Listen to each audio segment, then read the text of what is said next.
warahmatullahi wabarakatuh. Terlebih dahulu saya ingin memperkenalkan diri saya. Nama saya Siti Nora Firidwani, binti Rosti EA 20041 sebagai pembuka bicara kita pada hari ini.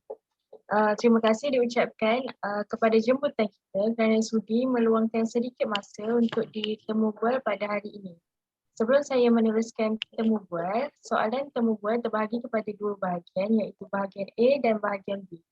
Bagi meneruskan temu bual kita, saya serahkan kepada sahabat saya iaitu Zakia.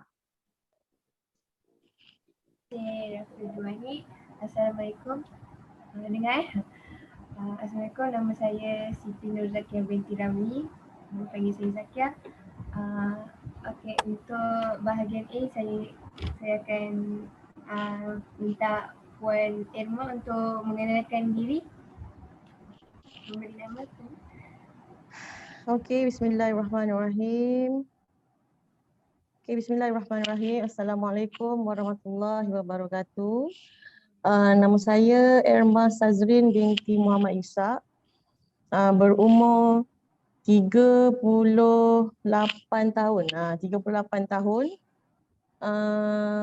Seorang ibu kepada 2 orang anak dan juga seorang isteri kepada seorang suami. Okey. Saya seorang kaki tangan awam bekerja sebagai seorang guru di selatan tanah air. Mengajar sekolah menengah tingkatan 2 dan 3, subjek bahasa Melayu dan juga pendidikan jasmani dan kesihatan. Saya juga dah berkecimpung dalam bidang pendidikan selama lebih dan kurang 12 tahun. Dan ini ialah sekolah yang kedua saya sepanjang perkhidmatan saya di sini sebagai seorang guru. Boleh tanya hobi Puan tak? Apa hobi? suka buat? Sebenarnya cikgu, kalau seorang cikgu ni dia tak ada hobi. Dia akan buat semua benda. Dia akan buat semua benda sebab itu ialah cara bagaimana untuk kita tackle kita punya student.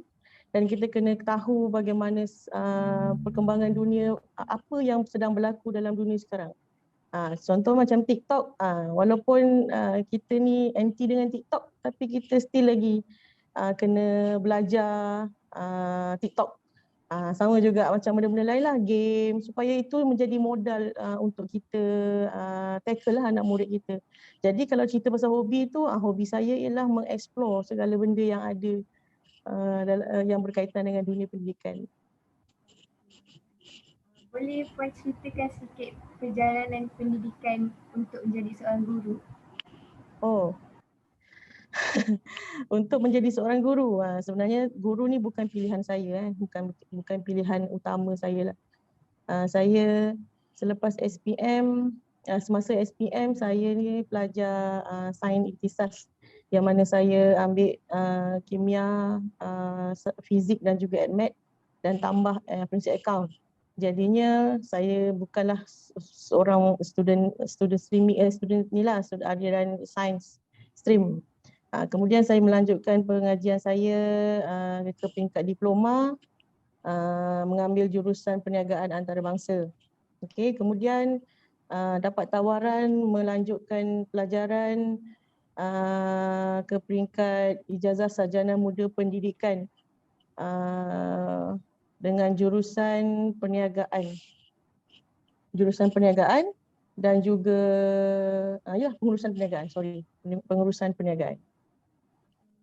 Dah berapa lama Puan Irma mengajar? Tadi saya cakap 12 tahun, lebih dan kurang. Lebih dan kurang 12 tahun. Saya start posting 2009. Saya habis belajar 2008. Saya duduk rumah sekejap 2-3 bulan, kemudian saya terus posting 2009.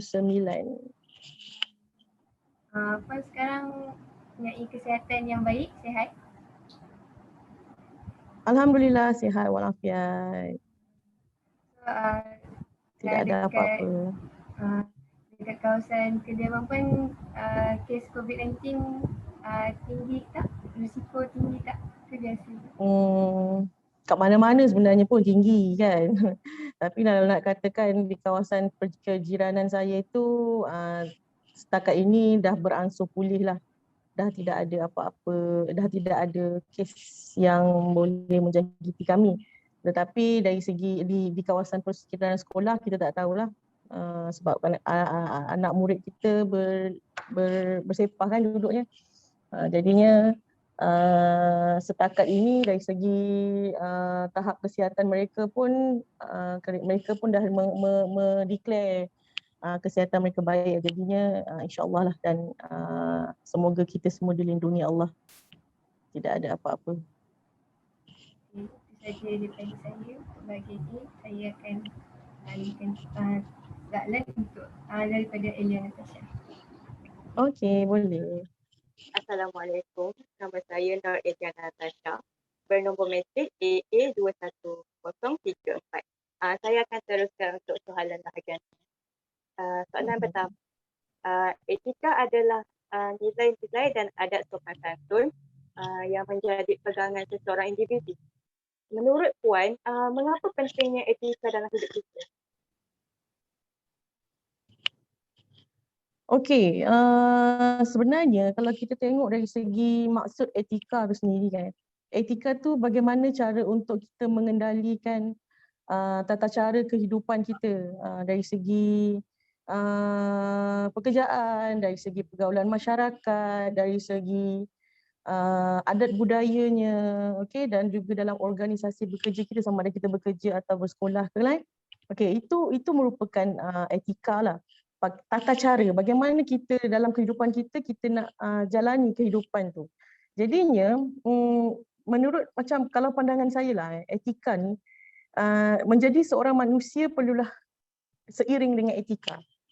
Kalau manusia sendiri tidak boleh tidak mempunyai etika, kita ni dah sama taraf dengan benda yang tak ada etika. Contohnya macam haiwan lah kan. Minta maaf saya cakap, itu bezanya manusia dengan haiwan. Yang mana kalau haiwan tu memang tak ada etika. Kalau awak tengok mana kencing berak di tepi-tepi jalan. Kan? Sebab etika kita dalam kehidupan, nak buang air perlulah pergi mana? Tandas. Janganlah kita duduk macam haiwan tu kan, mana-mana dia rasa dia nak buang air, dia buang. Sama juga macam kita sebagai golongan manusia. Dari segi individu pula kalau kita tengok etika tu sebagai seorang guru lah. Saya kena pastikan yang saya mempunyai etika seorang guru di sekolah. Okey, bagaimana saya melayan klien saya sebagai klien saya di sekolah ialah seorang pelajar, murid. Okey. Jadinya macam mana saya nak melayan murid saya kena ada etika. Kesopanan, macam mana saya nak bercakap, macam mana saya nak menangani masalah mereka, ataupun cara kita nak tackle dia lah, kalau senang, perkataan yang lebih senang. Jadinya untuk saya sebagai seorang cikgu, dari segi etika sebagai seorang individu sendiri, insan yang bernama Erma ni, okey, individu tu, begitu juga saya bawa juga kepada organisasi saya di sekolah. Okey, bagaimana cara saya berinteraksi, bagaimana saya mengamalkan perilaku saya, cara kerja saya di sekolah. Okey, dan juga bagaimana saya membawa nama saya, identiti saya sebagai seorang guru dalam masyarakat. Dalam masyarakat itu yang perspektif yang kita kena tengok. Jadinya untuk sebagai seorang manusia, etika tu sangat penting lah, sangat penting untuk kita menonjolkan diri kita sebagai seorang manusia, identiti diri kita. Kalau di organisasi, kalau kita sebagai seorang bos contohnya lah, kalau contoh awak di universiti, awak sebagai seorang ahli MPP, awak kena tonjolkan etika awak sebagai seorang ahli MPP. Begitu juga dengan saya di sekolah, saya kena tunjukkan diri saya kat sekolah, saya ialah seorang guru disiplin. Saya kena tunjukkan etika saya sebagai seorang guru disiplin. Tak bolehlah saya suka hati sebab mentang-mentang saya cikgu disiplin, suka hati nak mibah anak orang. Suka hati nak motong rambut anak orang. Walaupun hakikatnya sekarang ini kalau awak lihat di sekolah, rambut panjang, kuku panjang itu dah biasa. Sebab dia kata Kementerian KPM kata rambut panjang boleh, tak ada masalah. Sebab zaman-zaman COVID ni tak boleh pergi barber ataupun kedai gunting rambut. Tapi sebagai kita, sebagai orang yang beretika, kita kena tahulah, pergi sekolah ikut peraturan. Kan? Itulah pandangan saya. Soalan yang nombor 2 pula. Pada pendapat Puan, wajarkah cara kehidupan pada zaman kini dibandingkan dengan zaman yang terlebih dahulu yang diajarkan oleh nenek moyang kita? Ada benda yang kita boleh ikut, ada benda yang kita tak boleh ikut.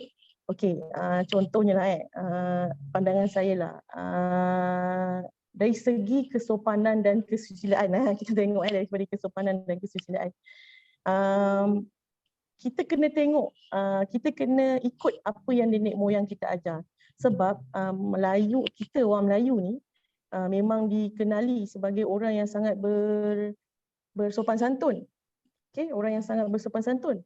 Jadinya kenapa kita nak tinggalkan amalan yang baik ini semata-mata untuk mengikut budaya barat ataupun mengikut arus kemodenan yang bersikap lebih terbuka. Bukan saya kata sikap lebih terbuka itu salah, tetapi terbuka dengan cara yang lebih berlapik dan lebih kesantunan. Itu yang kita panggil sebagai etika tu tadi. Okey, yang tak setujunya dari segi pemikiran. Okey, kalau dari segi pemikiran, nenek moyang kita tak terbuka. Mereka tidak menjalani kehidupan moden yang lebih macam kita. Mereka tak ada handphone, mereka tak ada TV zaman mereka. Mereka juga tidak ada persekitaran, macam mana kita kata, persekitaran yang lebih terbuka macam kita. Kalau dulu, kalau kat satu kampung, sebab tu kalau dulu awak tengok kampung tu kahwin dia sama-sama saudara je, sebab mereka tak terbuka, tak terbuka dia punya, macam mana saya cakap, masyarakat dia tak terbuka kat situ, ruang lingkup yang itu saja. Itu kalau dari segi itu kita boleh cakap tak setujunya. Kita kena lebih terbuka di situ, tetapi berlandaskan etika dan kesopanan. Itu saya setuju. Tapi kalau lebih-lebih nak bandingkan, nak kita tinggalkan semuanya daripada ajaran nenek moyang kita tu, saya tak setujulah. Tapi kalau berubah dan mengekalkan yang baik, itu bagus. Soalan nombor 3. Pada zaman moden kita dipengaruhi oleh media sosial dan internet yang telah dibawa, iaitu dipanggil pengaruh peradaban serata dunia. Apakah keburukan pengaruh ini kepada kita sekarang, kepada rakyat Malaysia, kepada rakyat yang sekarang tu lah? Okey. Kalau awak tengok kalau benda yang yang benda yang sekarang inilah, awak sebagai student pun awak tahu.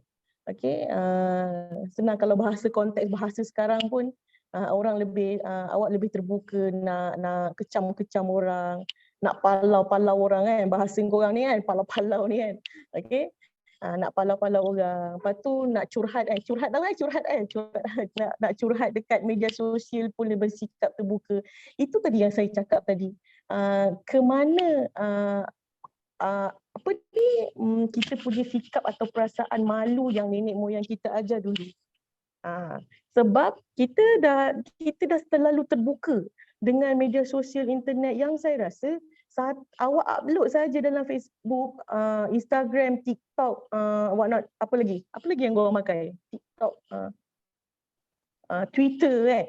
Okey, satu tweet awak tu, satu posting awak tu, kita tak tahu siapa yang baca. Kan, dengan ada URL address tu, satu dunia boleh baca awak punya posting. Jadinya jika awak buat curhat kat situ ataupun awak buat statement memalau orang, satu dunia boleh nampak identiti awak. Di mana etika awak sebagai seorang individu Melayu yang menjaga kesopanan dan kesusilaan. Itu yang kita kena nampak konteksnya di situlah. Okey, tetapi saya tidaklah mengatakan media sosial itu buruk saja. Okey, tetapi kalau dari segi keburukannya, itu yang saya nampaklah. Okey, orang luahan perasaan rumah tangga dalam media sosial, berputus cinta dengan boyfriend media sosial, nak tak puas hati dengan mak, dengan ayah, dengan adik-beradik dalam media sosial. Itu saya rasa sangat tak baguslah. Dan kita juga kadang-kadang mendedahkan identiti peribadi kita pada orang. Orang nampak macam Ilya ni comel, cantik. Lepas tu dia masuklah gambar dia dalam TikTok apa semua. Kemudian dia akan jadikan satu viral gini dan jadinya isu tu dia akan jadi memalukan Ilya. Sebab apa? Sebab orang kata Ilya mata sepet ke, orang kata Ilya muka hitam ke, dan sebagainya. Itu kat situ keburukan yang saya nampak lah. Okay. Dan seterusnya, perspektif agama dan kepercayaan orang dahulu terhadap Islam yang dibawa oleh pelajar-pelajar Melayu dari Timur Tengah seperti Syed Tahir Jalaluddin telah menjadikan Malaysia merupakan negara Islam. Pada pendapat Puan, agama Islam tidak diperkenalkan dan dikembangkan oleh orang dahulu. Apa yang berlaku kepada kita masa itu? Okey, saya tanya Ilya juga lah. Kalau awak tak masuk universiti, apa cara hidup awak? Apa pilihan hidup awak? Akan jadi orang yang ketinggalan juga. Macam itulah juga dengan kita kalau tidak ada agama. Misalnya kata tadi kan, awak cakap tadi, kalau agama Islam itu tidak dibawa masuk ke Malaysia, ke tanah Melayu pada zaman dahulu, kita ni sebenarnya dilahirkan dengan agama apa? Okey? Adakah kita mengamalkan Hinduism, Buddhism, ataupun yang tak ada agama? Jadinya kalau misalnya kata kita ni dilahirkan tidak ada agama, di mana arah tuju hidup kita? Kalau kita sebagai Islam, kita ada Al-Quran, kita ada Sunnah, kita ada hadis yang kita boleh rujuk yang menjadi landasan hidup kita. Okay, supaya tidak tersasar. Walaupun ada tersasarnya sekarang ni, tetapi kita ada landasan. Landasan kita Al-Quran, Al-Sunnah dan hadis. Okay, itu pentingnya agama. Tetapi berbeza dengan orang yang tidak beragama. Awak tengok dekat negara-negara lain yang ada agama tetapi tidak menjalani kehidupan sebagai orang yang beragama. Adakah transgender itu merupakan amalan hidup kita? Adakah cara bukanlah kita sebagai seorang Islam kita dah ada landasan alkohol, arak itu haram. Tetapi bagaimana pula kalau benda itu secara berleluasa, secara macam mana saya cakap, secara meluas di seluruh negara? Adakah potensi kerja mereka akan menjadi seorang yang excellent? Adakah mereka akan menjalani kehidupan yang baik jika arak itu dijadikan minuman harian? Macam kau bawa pergi ke sekolah, bawa botol air, ada air masak tu, kau bawa arak dalam tu. Macam mana hidup awak? Adakah boleh fokus dengan kehidupan? Okay, adakah kita akan menjadi seorang pekerja ke, seorang mahasiswa yang boleh fokus pada apa yang kita buat sekarang? Itu yang awak kena tengok balik. Sebab kalau kita tidak ada landasan, kita tidak ada jalannya, kita tak tahu macam mana arah hidup kita. Okay? Sama juga kalau kita naik kereta. Kalau tak ada highway, kalau tak ada jalan yang dah diturap, macam mana perjalanan hidup kita? Adakah dia berbonggol? Adakah dia berliku? Itulah bagaimana kalau tidak ada agama dalam tanah air kita sendiri. Soalan seterusnya. Ramadan bermaksud masyarakat umum yang telah keluar daripada kehidupan mundur dan telah capai kemajuan dalam pelbagai aspek. Malaysia kini boleh dikatakan sebagai negara yang membangun. Pada pendapat Puan, pembangunan dan perkembangan dari segi pemikiran rakyat Malaysia sekarang ni adakah selaras? Okey. Soalan tu macam terlalu luas skop dia. Yang mana memanglah kita sekarang ni dah mencapai arah negara membangun dan seterusnya akan ke negara maju. Tetapi kita kena tengok sikap dan sifat diri masing-masing. Okey, bila ada orang yang tidak boleh disentuh tentang agama dan kaum dia. Okey, ada orang sebab apa saja yang disentuh tentang agama dan kaumnya dia akan melenting. Begitu juga macam-macam lah bab-bab, setiap bab yang berkaitan dengan kenegerian, keagamaan, bangsa, itu semua menunjukkan dasar pemikiran seorang manusia. Okey, tetapi walaupun negara kita ni kita dah nampak dah kan, dah mula ada kereta hybrid, dah mula ada macam-macam lah kan kemajuan yang kita ada. Tetapi pemikiran kita ni kadang-kadang saya nampak, ni pendapat saya lah, kita ni masih lagi dalam tak berapa nak maju, tak berapa nak membangun. Kerana sikap kita ni yang terlalu taksub dengan hal orang lain.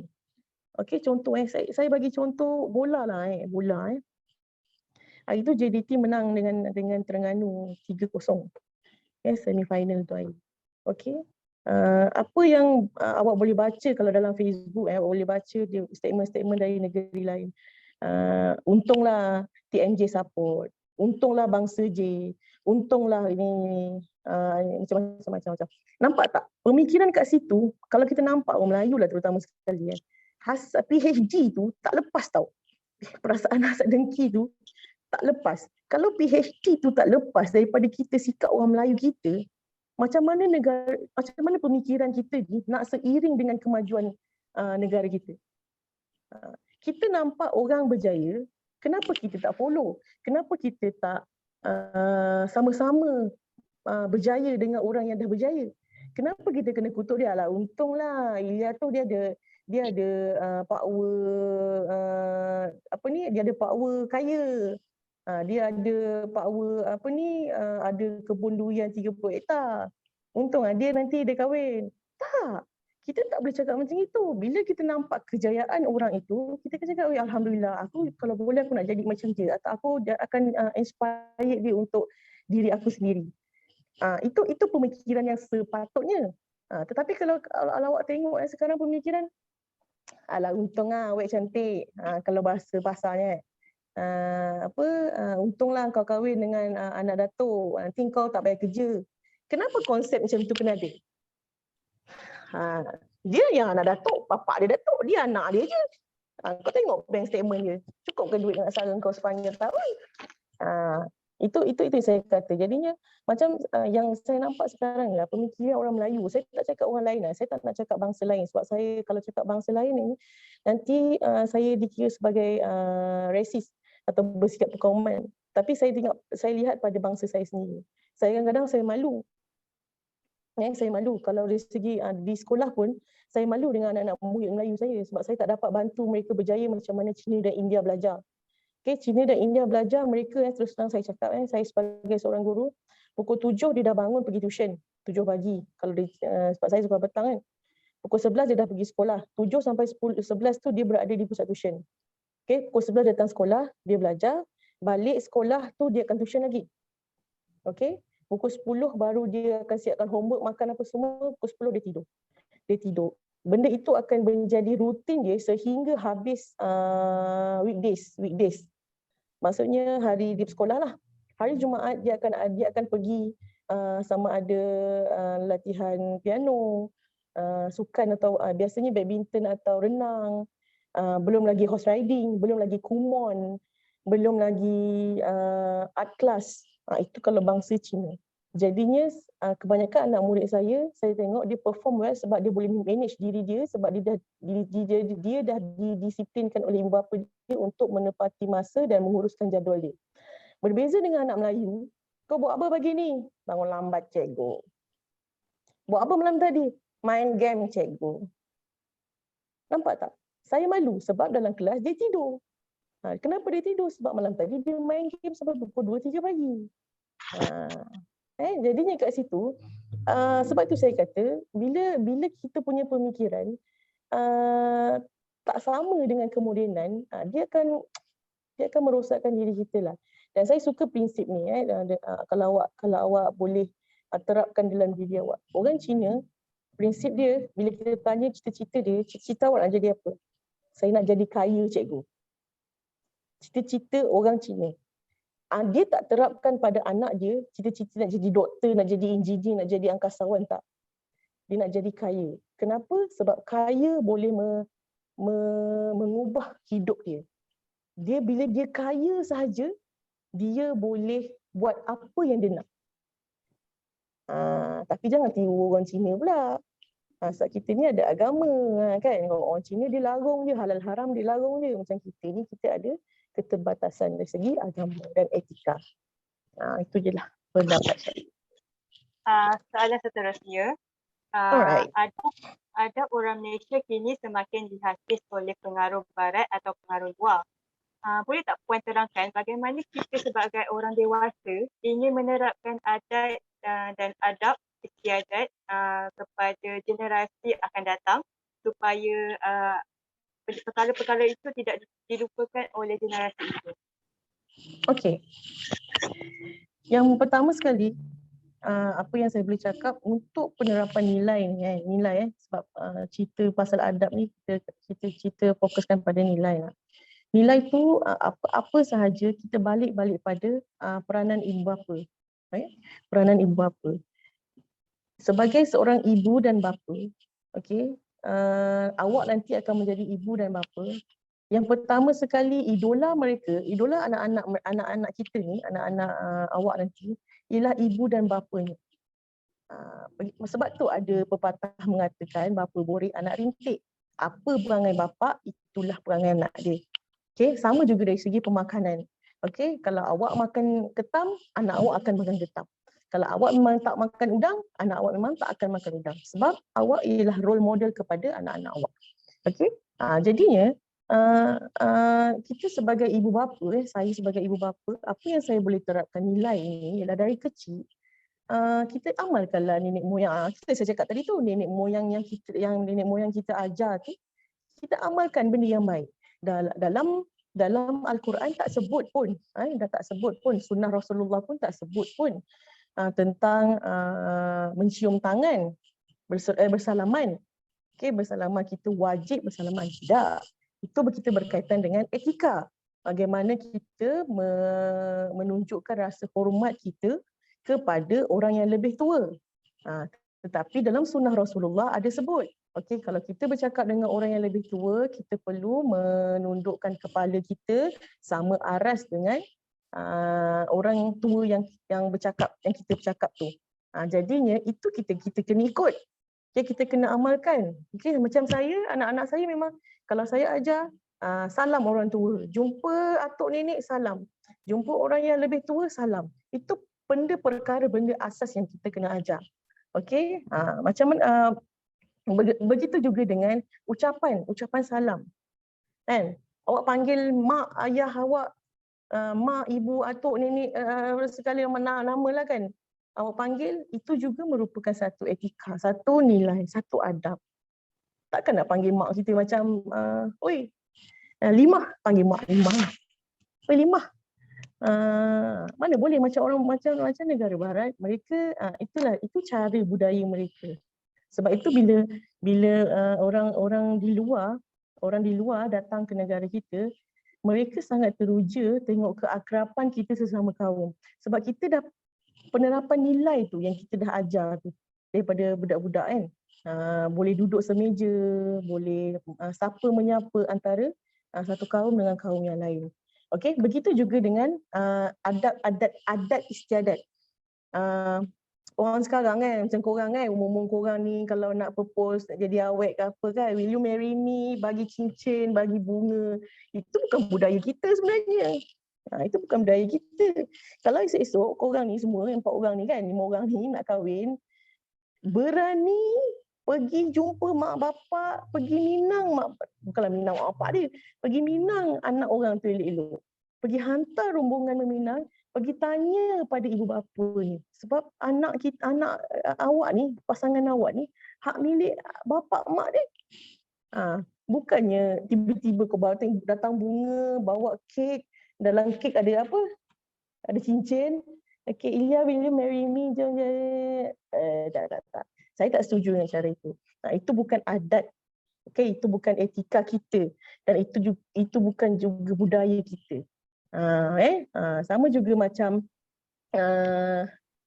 adab semasa makan. Okay, itu semua kita ajar masa kita kecil. Jadinya yang penekanan kepada parents is a role model ataupun ibu bapa sebagai suri tauladan sangat penting. Apa juga saya tak suka salahkan orang lain. Kita salahkan diri kita dulu. Ibu bapa dulu. Sebab kita besarkan anak kita 6 tahun di rumah secara sendirian. Maksudnya dengan keluarga, bukan dengan orang luar. Jadinya ibu bapa memang memainkan peranan penting. Macam mana cakap tadi? Memainkan peranan penting untuk untuk menerapkan adab dan adat istiadat kepada generasi akan datang. Soalan seterusnya, Malaysia merupakan negara yang berbilang kaum. Negara kita juga dikenal sebagai negara bersepadu. Apakah sumbangan Puan dalam mengeratkan lagi persepaduan Malaysia? Malaysia konteks Malaysia tu besar sangat. Tapi kalau apa yang kita boleh buat di sekolah, kalau dekat sekolah kita ada remote, rancangan masyarakat besar, kita ingatlah remote apa? Integrasi antara kaum. Maksudnya kita ada program tu semua mesti semua bangsa mesti ada. Di sekolah saya bangsa lain-lain setakat ini hanya Iban dan Sarawakian je lah. Tidak ada bangsa-bangsa yang pelik-pelik tu, tak ada lah. Okay. Apa yang kita buat macam sekarang ni kalau awak tahu modul penggiliran KPM kita dah tetapkan ada kumpulan A, ada kumpulan B. Jadinya untuk kumpulan A dan kumpulan B tu kita samakan semua bangsa ada supaya mereka tidak berasa terasing. Okey, begitu juga dengan masyarakat. Saya sebagai seorang ahli masyarakat, kita kena bercampur lah. Jiran saya ada India, jiran saya tak ada Cina, tapi jiran saya ada India. Ibu bapa, klien saya, ibu bapa yang datang ke sekolah ada Cina, ada India, ada bangsa-bangsa lain, Iban dan sebagainya. Okay, saya tidak boleh meletakkan satu gap di mana parents Cina saya tak boleh layan. Bagi kat cikgu Cina. Tak. Kita sama rata. Okay, kita sama rata. Itu sumbangan dari segi kat sekolah lah. Kalau dari segi sebagai masyarakat, ahli masyarakat tu saya cakap tadi, kita kena berinteraksi sama je lah. Jangan kira engkau, aku tak. Itu bukan konsep masyarakat majmuk di Malaysia. Okay.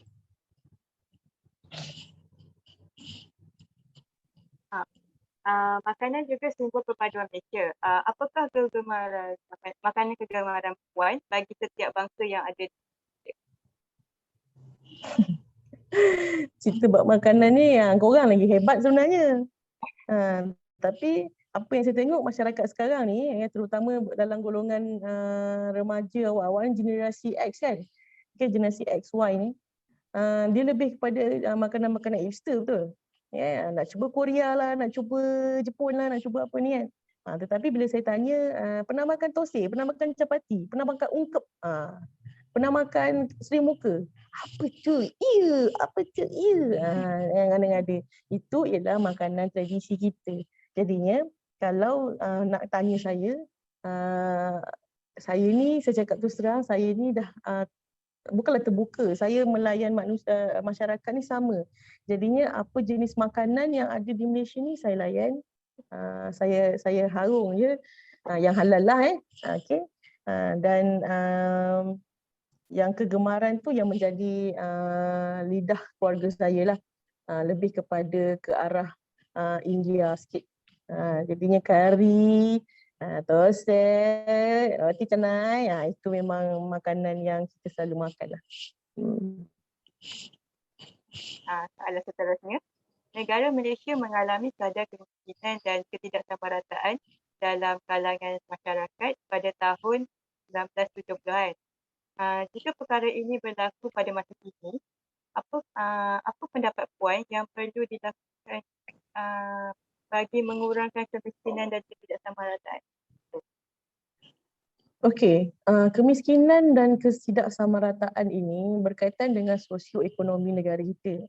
Okey, tapi sekarang ini juga masih hebat diperkatakan di parlimen berkaitan dengan dasar-dasar gaji pokok setiap pekerja yang ada di Malaysia. Lagi pula semalam kalau awak dengar berita, kenaikan harga barang sebanyak 200% akan berlaku bermula Disember ini. Jadinya dekat situ sebenarnya tahap kemiskinan negara Malaysia ini dah semakin meningkat akibat daripada kenaikan harga barang tu. Excuse me. Awak cuba bayangkan gaji 1,000 duduk di ibu kota kat Kuala Lumpur dengan nak bayar sewa rumah, transport, makan. Awak rasa awak orang yang mewah ke tidak? Tidak kan? Awak adalah sebenarnya orang yang miskin. Okey, jadi apa yang kerajaan boleh buat, okey, sepanjang kita dah duduk PKP ni, PKP dah 2 tahun akibat daripada pandemik COVID ni. Okey, apa yang awak nampak sekarang, dapat kan bantuan orang bujang, dapat kan masa PKP 1? Dapat. Itu antara bagaimana kerajaan telah membuat sesuatu inisiatif memberi insentif sara diri kepada masyarakat Malaysia. Okey, macam tu juga dengan perjuangan golongan sesetengah pihak untuk menaikkan tangga gaji utama di Malaysia. Okey, setakat ini 1,200, mereka nak naikkan sehingga 1,700, 1,800. Jadinya kat situ kena selaraslah. Apabila barang meningkat, gaji pokok kita setiap pekerja di Malaysia juga perlu meningkat. Dulu kalau awak tengok dulu masa zaman-zaman saya kecil dulu, orang jadi maid, orang gaji di rumah, pembantu rumah, gaji dia 500, 600. Tapi sekarang ini untuk menjadi seorang maid, seorang pembantu rumah boleh sampai sehingga 1,000 hingga 1,200 gaji mereka. Bagaimana kita nak mengurangkan kemiskinan tu? Satu perkara ialah peluang pekerjaan di Malaysia. Peluang pekerjaan di Malaysia. Kita kena buka peluang pekerjaan itu untuk semua golongan bekerja. Dan sebagai seorang mahasiswa yang ataupun seorang anak muda macam awak ni, jangan terlalu memilih kerja. Tak apalah cikgu, saya tak nak jadi saya tak nak jadi kerja buruh, kerja kotor, saya tak nak. Saya tak nak jadi tukang angkat sampah cikgu. Tak glamour, nanti kawan saya gelak-gelakkan. Tak bolehlah macam tu. Okey, sebab kita ni hidup untuk bekerja untuk hidup. Takkanlah selamanya kita nak terima bantuan daripada orang. Okey, begitu juga dengan ketidaksamarataan. Okey, ketidaksamarataan tu sebenarnya ada berlaku. Kalau awak tengok for Chinese ladies only, for Indian only, for Malay only. Tak boleh macam tu sebenarnya. Kita salah kat situ. Dari segi negara, kalau macam negara kita negara yang makmur, majmuk macam ini, kita tak boleh fokuskan pekerjaan untuk satu bangsa sahaja. Kita kena buka. Okey, tapi kerajaan dah itu pun ada isu berkaitan dengan ketidaksamarataan ini. Okey? Dan begitu juga dengan bantuan. Kalau orang Melayu dapat bantuan, orang Cina belum dapat bantuan. Orang India pun kena dapat bantuan. Orang lain-lain pun kena dapat bantuan. Sorry PA system saya kat sini dekat. Diorang nak balik baca doa. Soalan yang terakhir. Dunia kini dilanda penyakit pandemik yang banyak mengubah cara manusia berinteraksi. Kewujudan teknologi moden membantu kita untuk mengikuti isu semasa. Apakah kebaikan teknologi moden yang pada pendapat Puan? Okey, teknologi ni sebenarnya saya tak kata buruk. saya tak kata baik. Okey, sebenarnya dua-dua ada. Baik dan buruk semuanya ada. Okey, tetapi kalau kita gunakan secara bersederhana dan berhemah, kita nampak lebih pada kebaikan. Okey, jadinya kebaikan antara banyak kebaikan teknologi moden ni macam sekarang lah. Okey, Iza dekat mana, kawan-kawan ref tadi semua tu kat mana? Kita boleh bertemu dalam satu muka ni kan? Itu antara kebaikan yang ada, yang kita boleh gunakan. Baiknya, kita tak perlu pun bersemuka, tak perlu pun datang jumpa saya di Johor ni. Kita tak perlu. Awak berada di mana-mana, kita masih boleh bersemuka. Okey? Dan di zaman-zaman pandemik ini, di zaman-zaman pandemik ni, hari tu 6 bulan kita tak sekolah. Saya tak sekolah. Tak sekolah tak bermakna tak pergi sekolah, tapi kita ber-PDPR. Okey, tak payah pun jumpa pergi kampus. Awak tak pergi kampus kan? Saya tak pergi sekolah, tetapi PDPR masih berjalan. Itu antara kebaikannya lah, antara kebaikannya. Dan juga akses maklumat pun senang sekarang ni. Type saja. Apa yang awak nak cari, jumpalah. Okey, daripada buruk, biru, kuning, hijau, kelabu coklat, semuanya ada dalam internet. Nak masak, guna internet. Nak pakai tudung, guna internet. Nak make up, pakai internet. Nak propose, nak bermainang, nak berkahwin, pakai internet. Jadinya banyak lebih kebaikan lah. Itulah kebaikan daripada saya, banyaklah kebaikannya. Dan juga banyak keburukan. Saya tak kata banyak kebaikan tu lebih kepada pro yang kebaikan, tak. Kedua-duanya sama. Baik dan buruk ni. Yang buruknya tu je lah. Awak jadi lagi malas kan. Okey, itulah dia. Okey, benar. Kita perlulah mengekalkan nilai-nilai murni dalam kehidupan seharian kita agar tidak mudah terpengaruh dengan ideologi yang negatif dan menjadikan kita sebagai masyarakat yang bertamadun. Okey, sekarang kita berada di sesi yang terakhir, iaitu kesimpulan. Terima kasih di atas kesediaan pihak Puan dalam menyertai sesi temu bual kami pada hari ini. Kami sangat gembira mendengar respon positif dan membangun dari pihak Puan. Sesungguhnya, respon baik daripada Puan mampu membuka mata golongan muda seperti kami agar lebih berusaha dalam mengembangkan bakat dan kebolehan di dalam diri. Semoga kita bertemu lagi. Terima kasih.